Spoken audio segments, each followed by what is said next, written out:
Hey, welcome back to the 43X COA build series. In this series, I am optimizing the 43X for self-defense. So far, we've improved the grip and the capacity of the 43X. But if you haven't seen those videos, be sure to click right up here.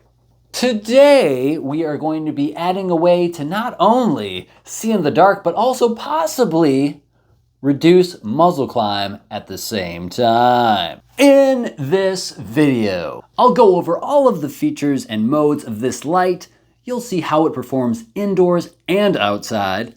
Then we'll test out this little wingy thingy to see if it's a gimmick or actually useful in reducing muzzle flip and or increasing the speed of your follow-up shots. I'll give you my unfiltered thoughts on all of the above, and who knows, we might even share a few laughs.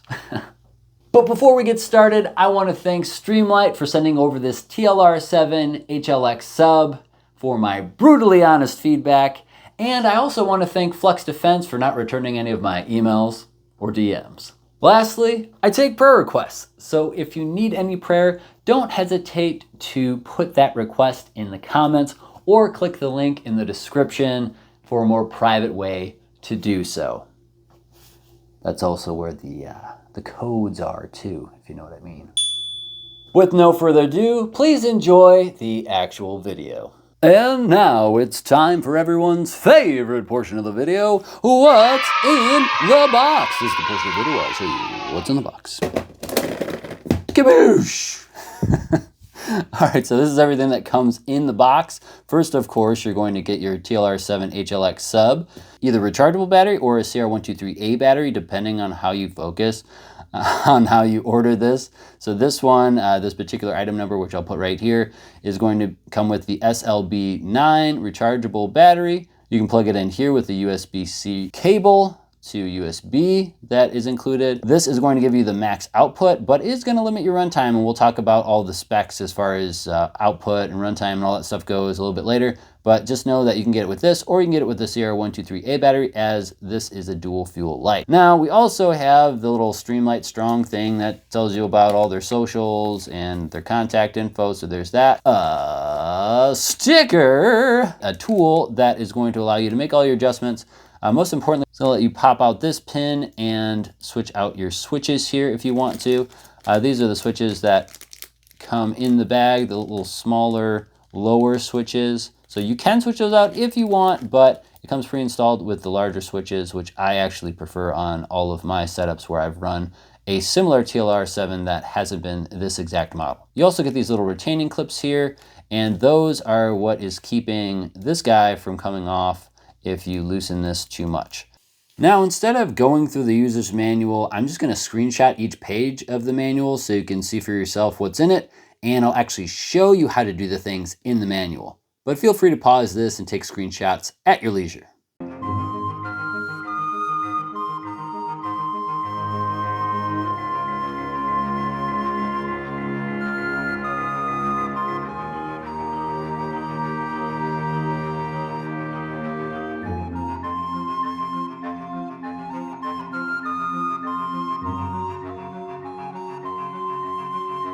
Whatcha!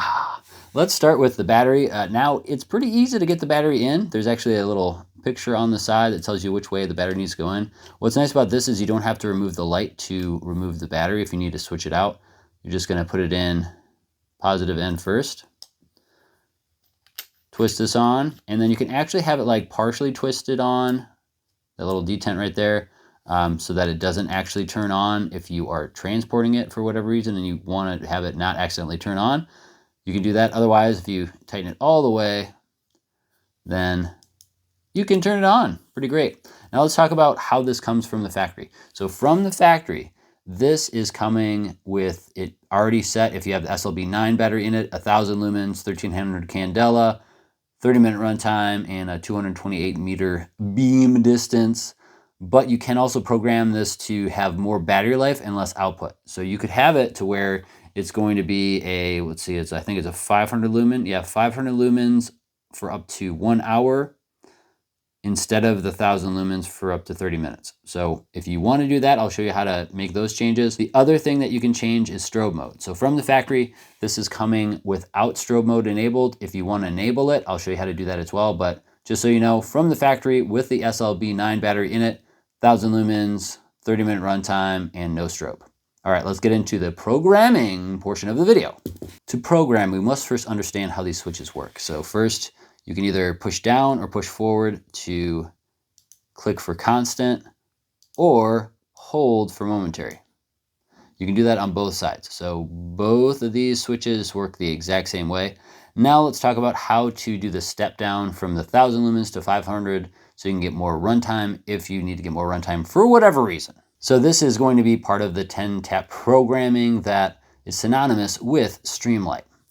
You're going to be holding down one of the buttons while tapping the other button 9 times, and on the 10th time, you're going to hold it down. Now this is all about timing, so you gotta make sure you time it pretty perfectly.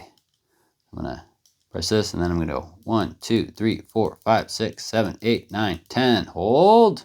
There we go, see it dim?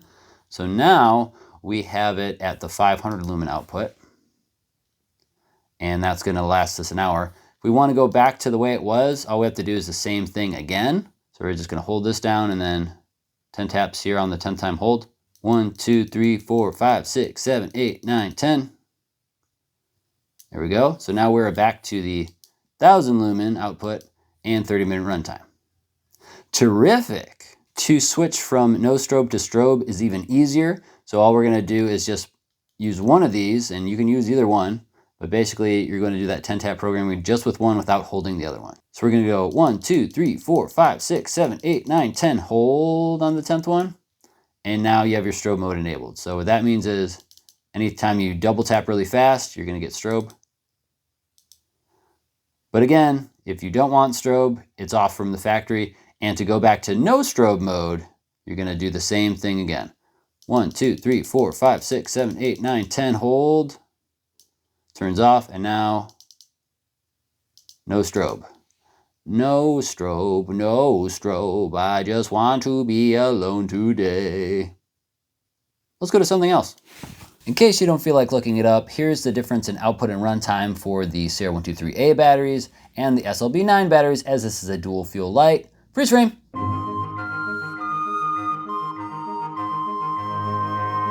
All right, hope that was helpful. Indoor testing. Attention YouTube manual reviewer.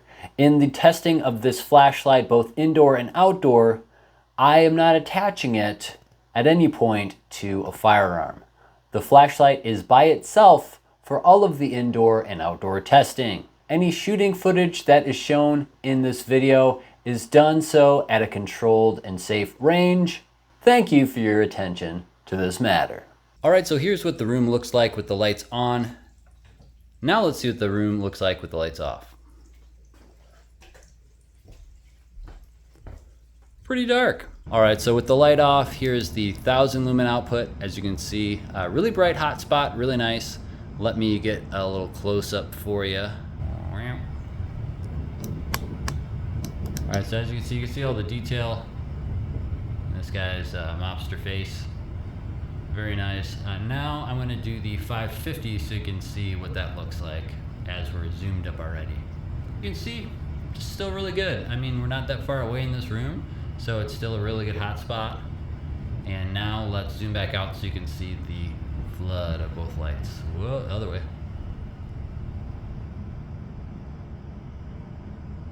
All right, so here is the flood. Very floody light. It's actually really good. I'm all the way to the right wall, center of the right wall, and you still have enough flood to get an idea of what that target looks like. Now I'll take it the other way.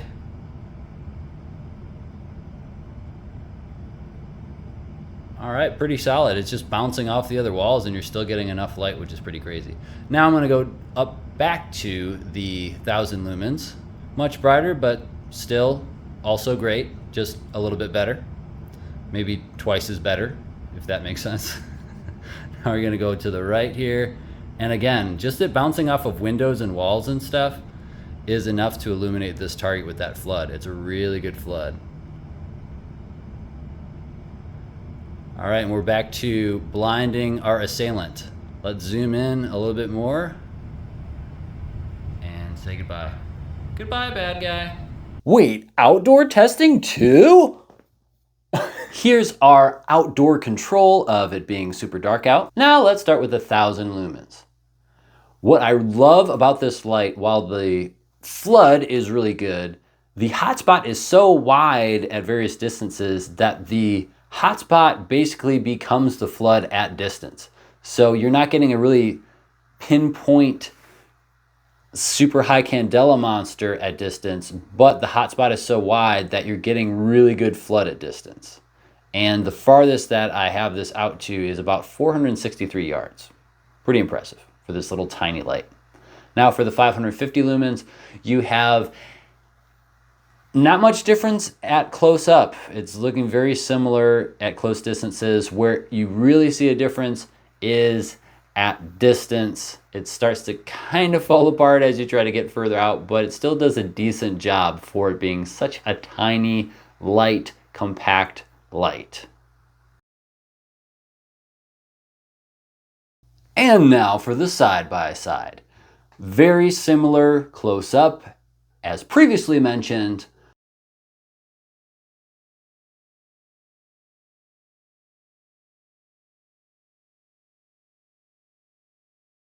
But when we get further out to distance, that's where the 1,000 lumens, or should I say the 13,000 candela, really shines. Oh, dad joke. And now, in the words of the late, great Chris Farley, Tommy want wingy. This is the antimatter wing. Unlike the fixed gas pedals that are replacing your takedown pin or takedown pins, this is actually just replacing a piece of your flashlight. So if you ever decide you don't want this pedal on here anymore, you can either just remove it from the flashlight and put your factory part back on, or you can just take off the flashlight. If you are left-handed, it's gonna be this piece right here that's getting replaced. If you're right-handed, like me, it'll be right here on this side. So this whole piece, this whole unit is the antimatter wing. That's right, once you draw your problem solver, the wing flings. So funny. Now, what would be an advantage of having this wing that is spring-loaded like this versus having a fixed gas pedal? Well, for one, it's going to be a lot easier to fit in more holsters. For two, this is just fun to do. And it looks and feels super cool when you are pulling this out of a holster and having it automatically pop open. So there's that. A few cool details about this once it's deployed. This is actually at an angle so that if your thumb starts sliding, it's going to slide towards the gun versus away from the gun. Also, it has this rubberized texture right here. It's basically an adhesive piece of rubberized texture. So you also are going to be less likely to have your thumb slip off. At no point during any of my shooting, which you'll see a little bit later, did my thumb ever move from this spot. And that was very nice and refreshing, because before my thumb just kind of floated in the air willy-nilly. Could you imagine? Now you have a big ledge for your support thumb to hold your gun in place while you are handling the intense 43X recoil. But what does that mean for holster fitment? Fear not, for Klecker Tactical has you covered. They are my preferred recommended holster makers for anything sporting the antimatter wing, and they have an exclusive discount code for you. Link in the description. Also, don't worry, you'll see their stuff in the series very soon. Subscribe. Yes, very cool, but does this thing actually work? Slow-mo! This actually surprised me as far as how well it worked, and you'll see how well it worked compared to it without that attached really soon. But first, enjoy the detailed shooting footage. Not bad. Let's check the target, shall we? All right, so again, I have kind of a mechanical offset here with the red dot. So I was aiming at the X right here, and that is my group. I'm going to try to slow it down and get a little bit more dialed in. How was that? in the yard yet. All right, round 2. Oh, that's good. Might have a magazine malfunction here. Try that again. Whoa, did you see that fireball? Dude, that's sick.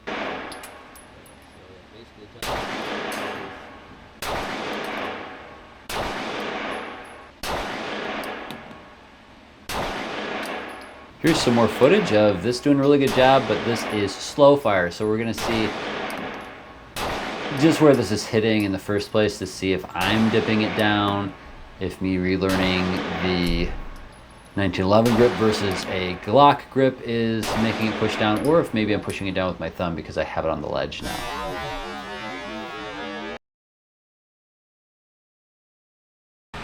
Nice. All right, let's try this a little bit faster. And there it goes again. So the slide release, it's just barely touching around and not loading it all the way. So let's do bottom. Ah, double taps. That was fun. I felt very tactical doing that.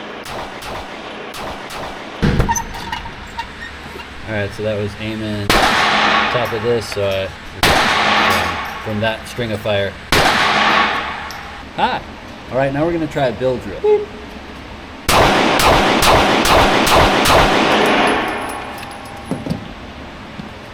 right, let's try another one.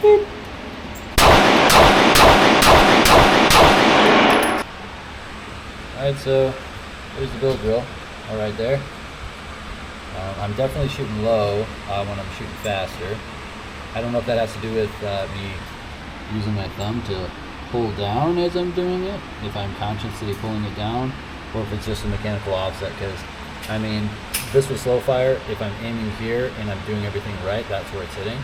So I'm definitely low for some reason, not sure why. The aftermath. Oh. And now for the comparison part you've all been waiting for. Enjoy.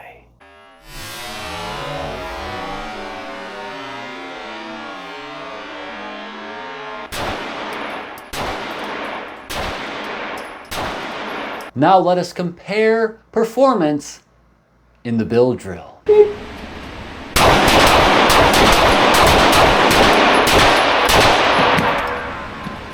Well, you saw the range footage. What did you think? Did you think that this wing here helped the 43X to shoot flatter or faster in the follow-up shot department? Let me know what you think in the comment section below. Because I definitely noticed the difference both in muzzle climb and in build drill times. I'd say for someone who wants to keep their 43X relatively short and also reduce muzzle climb, this is a no-brainer. But, like everything else, there are cons. Let's get into those right now. Con number 1. The wing does get in the way during light activation. I personally wear size